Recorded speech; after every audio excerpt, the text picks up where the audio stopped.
Hey everybody, today we're going to do some inequalities, which means less than or equal to, greater than or equal to, and something new which I'm not sure you've learned before, which is interval notation. I think that you've graphed inequalities before, like on a number line, but this interval notation business is probably a little bit new. So I'm going to start out with some basic stuff. For the solution set x is less than 3, first of all, can you give me some numbers that would fall into that category? Any x that is less than 3. So you're thinking like 2, 1, 0, -1, on and on and on and on forever.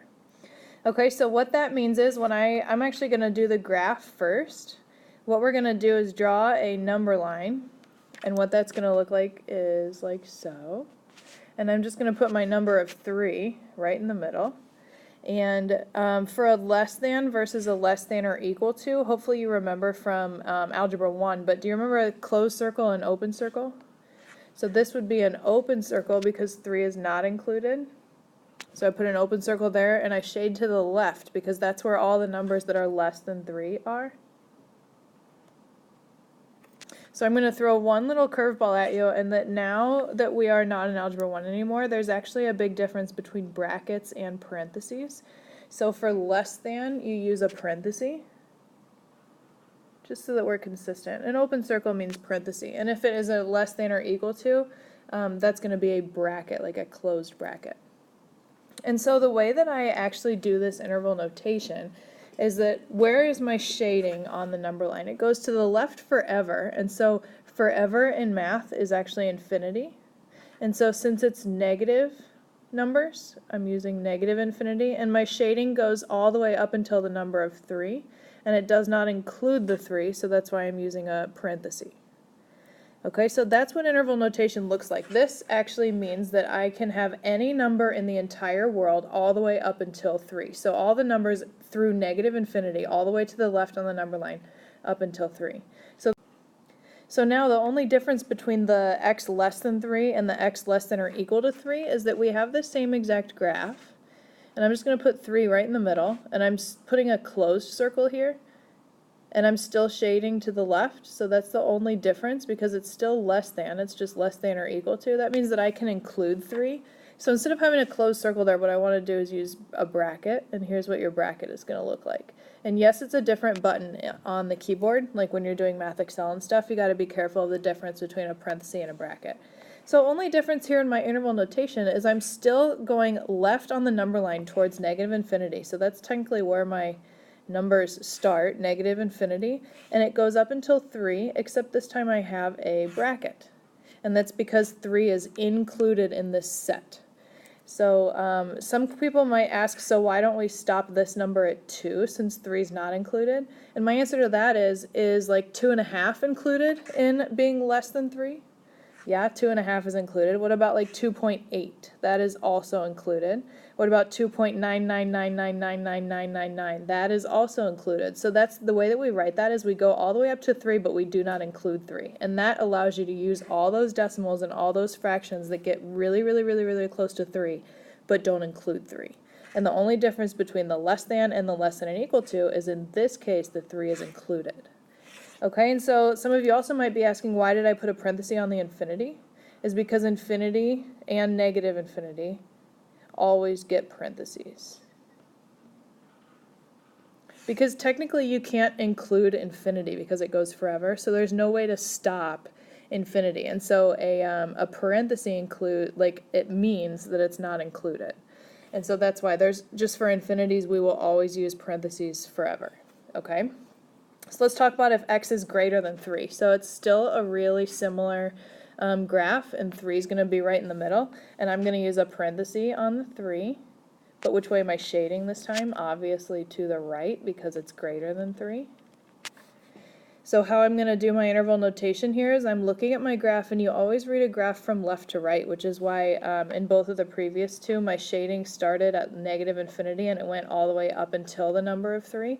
Well, in this case I don't have any shading here with negative infinity, but my shading goes to positive infinity. So it starts at 3 with a parenthesis because 3 is not included, and it goes to the right forever. So it's going towards positive infinity and always a parenthesis on infinity no matter what. Okay, only difference between less than 3 and less than or equal to 3 is still I have my number line here, and I'm going to put a bracket on the 3 because this time 3 is included. I don't know why they didn't teach you guys brackets and parentheses when you were in Algebra 1. Maybe they did, but they use closed circle, open circle. It's the same exact thing, except now we use parentheses and brackets. So I'm still shading to the right because it's greater than or equal to 3. So my interval notation has a bracket with the 3, and it goes to the right forever, and again, it's always a parenthesis on infinity. Okay, so how about if x is in between the numbers 4 and 10? So that's the way I'm looking at this. There's an x in the middle of the numbers 4 and 10. So if you cover up the 10, think about the alligator mouth. We have x being greater than 4, so to the right of 4. And if you cover up the 4, we have x is less than 10. So that means that x is in between 4 and 10. So the graph for that actually is the easiest one. I'm going to put 4 and 10 on my number line, and I'm going to put a parenthesis on the 4 because the x is not less than or equal to, it's just less than in that case, so I'm going to put a parenthesis on the 4, and I'm going to put a bracket on the 10, and that's just because of the equal bar, and then I shade in the middle. So in this case, do you think we're going to use infinities? Look at the graph.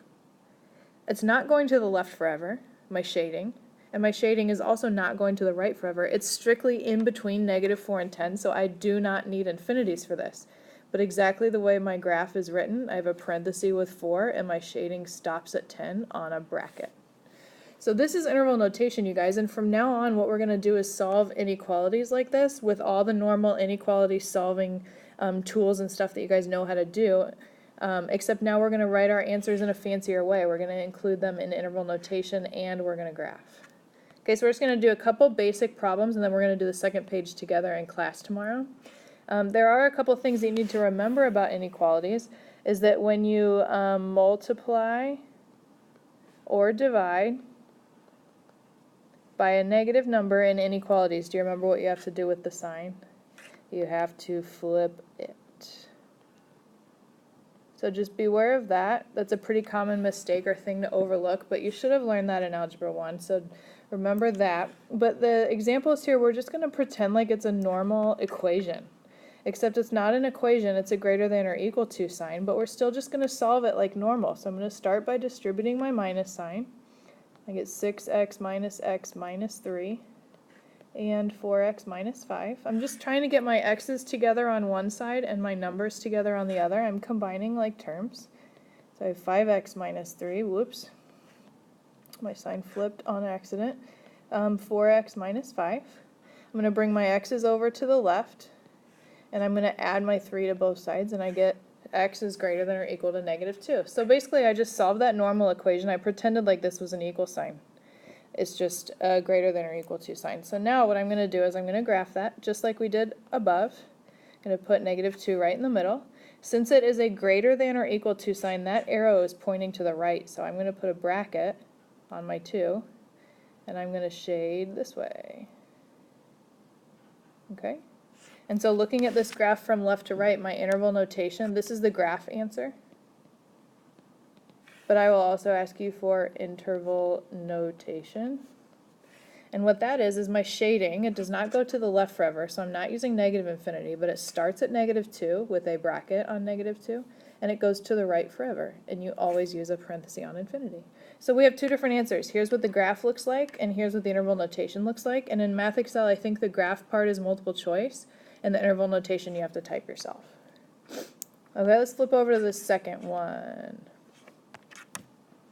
Let's see. I think what I would do on this one is multiply both sides by -8 to cancel the fraction. And when I do that, because I multiplied by a negative sign on both sides, that means that I have to flip my inequality symbol. So just beware of that. That leaves me 2x minus 5 over here. I'm going to flip my sign, and I'm going to distribute the -8. So that's going to become positive 8x and then minus 1. That sign flipped because I multiplied both sides by a negative number. Okay, so combine my like terms. I can subtract 6x from both, or 2x from both sides, and I can add 1 to both sides. divide by 6, and I get negative 2/3 is less than x. Keep in mind that it's a little bit confusing with inequalities. This means that negative 2/3 is smaller than x. And if you like to rewrite it, I like to have my x on the left, but think about the alligator mouth. If you reverse that inequality, your sign flips. So these mean the same thing, but you have to be careful with your alligator mouth. This one is open towards the x, so if you write the x on the other side, it still needs to be open towards the x. So here's my answer as an inequality, and what I need to do is graph it and write it in interval notation. So here's what my graph looks like. I'm just going to draw a really basic graph and put negative 2/3 right in the middle. And this is not an equal inequality, so it's going to get a parenthesis. And I'm going to shade to the right. Everything to the right of negative 2/3 is good. And my interval notation is a parenthesis on negative 2/3, and it goes to the right forever, which means infinity. Okay, just a couple more. Sometimes they'll be squished together into two different inequalities. Some of you may have had teachers that asked you to like split it up into two different inequalities and solve them individually. I like to leave it all together because it's actually easier that way. The only thing you have to remember is we're trying to get x by itself. So if I minus 5 from the middle, I have to minus 5 from this side, and I have to minus 5 from this side. You have to subtract 5 from everywhere because technically it's like two different inequalities. Okay, so that's going to leave me negative 1 is less than negative 6x is greater than or equal to, should have been greater than, negative 6. So I'm just subtracting 5 from both sides. Notice how I'm not flipping here because I'm just subtracting. You only flip if you multiply or divide by a negative. So, like now, see how I'm dividing by negative 6, divide by negative 6, divide by negative 6. This means I need to flip. And I need to flip both of them because I divided everything by a negative sign. So that means that negative 1 over negative 6 is just positive 1/6. Watch me flip the sign. I have x now just in the middle, flipping that sign as well, and I get 1. So this is kind of like that one that we did in the notes where x is in between two different numbers. It means that x is less than 1, and technically this part means that x is greater than 1/6. So that means that we shade here in the middle. And it's written that way too, and it looks like I have a parenthesis on the 1/6 and a bracket on the 1. So that part is important, and be really careful in Math Excel because that it'll count it wrong if you get those brackets and parentheses mixed up. And then my interval notation, I don't have any infinities for this one because I'm not shading to the left forever or to the right forever. I just have parenthesis on 1/6 and a bracket on 1. That's what my solution set is. So I could ask you to graph it, or I could ask interval notation. Most of the time I ask you for both, okay? One more. What I'm going to do here is multiply every single thing by negative 2, which means what I'm going to have to do is flip because I'm multiplying everything by negative 2. So that's going to make it negative 2, flip the sign, 4m minus 5, flip the sign, negative 18. Okay, same thing here. What I'm going to do is it's kind of two different inequalities. I multiplied every single thing by negative 2, which canceled my negative 2 in the middle fraction part. And now I just need to add 5 everywhere. So that leaves me with 3 greater than 4m greater than negative 13. And then divide everything by 4. Divide by 4. Divide by 4. I get 3/4 greater than m greater than negative 13/4. And again, I think these numbers should probably go in the correct chronological order. So I'm actually going to reverse this entire thing, keeping my alligator mouths pointing the correct direction on m. This is the same thing. I just reordered them. So again, look at like the m for the 3/4, it's eating the 3/4, it needs to still be eating the 3/4. Okay, and then for the negative 13/4, it's pointing to the negative 13/4, so when you reverse it, it needs to still be pointing that direction. Okay, and so this means, please don't put these out of order on your number line, that's why I reversed everything. The numbers on the number line do have to go in order, but we're on parentheses for both of them, and we're shading in the middle for both of them. So my interval notation is negative 13 over 4 and 3 over 4, both with parentheses. So two different ways to write your answer: a graph, interval notation. Other than that, you guys, pretty simple day one of interval notation and inequalities, and we're going to do a little bit harder examples on the back tomorrow in class. Have a good night. Thanks for watching.